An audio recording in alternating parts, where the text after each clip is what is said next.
Hello guys, good morning. Ayan, so welcome back sa YouTube channel natin. Ayan, so ngayong umaga guys, pipick upin namin yung dalawang aso na natirado na woolly husky. So, tara guys, samahan nyo ulit kami. Yun, so ayun guys, naghihintay na yung ano ko doon, yung service namin na pang pick up. Ayun sa kabila, nakakarga na rin yung ano natin, dalawang kulungan. So, tara guys, tara, punta na natin. So, ayan na guys, no? Na-pick up na namin yung dalawang woolly husky. Ayan, so lalaki yung nasa baba, tapos ito naman yung babae sa taas. So, ito pala yung pinakananay nila. Ayan, so bali apat yan guys. Na-pick up na namin nung nakaraang araw yung dalawa. Natapos na namin ng grooming yun. So, ito ngayon ay ayan, ito yung ulit yung last na pinick up namin. Ito na yung ano, dalawang natira na i-grooming namin. Ayan. So, tingnan nyo guys, oh. Gaganda. Grabe. Oh. Ayan.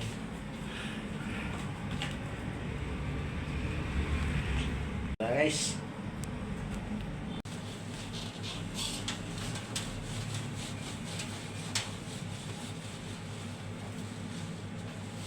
Ayun guys, ang inuna natin yung babae, yung nanay nila.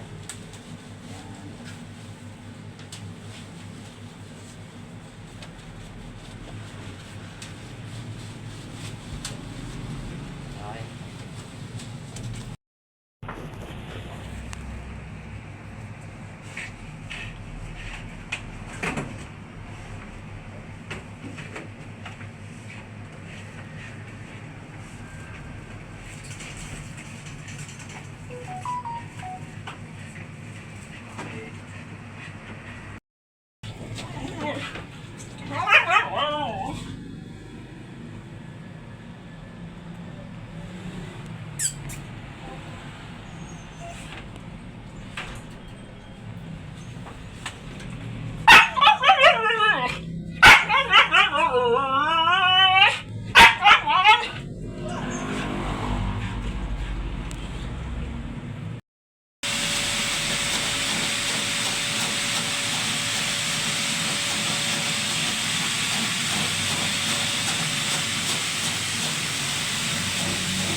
So ayan guys, tapos na nating i-grooming tong dalawang woolly husky. So ito yung guys yung babae.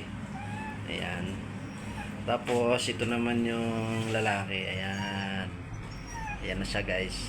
Blue eyes. Ang pogi oh. Tingnan mo. Hindi ko lang alam ang pangalan nito. Hindi ko na itanong kanina. Pero lahat sila guys mababait. Ayan. Ganda oh.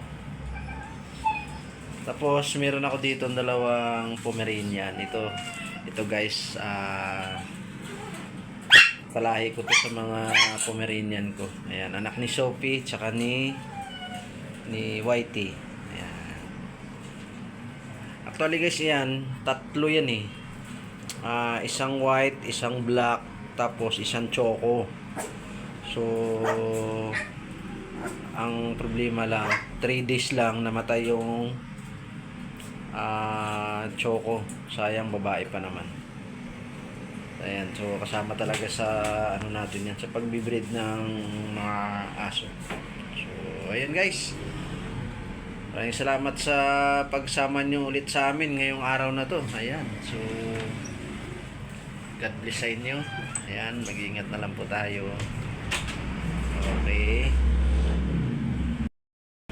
So ayun guys, hinihintay na lang natin yung ating service para iatid sila. So may biyahe pa kasi yun. Hintayin natin. Siguro mga isang oras pa o kalahating oras. Baka nandito na yun. Ayan. So, maraming salamat. Yes, paalam ka na oh. Ayan. Yes pala guys. Siya yung aking kasama dito sa grooming salon.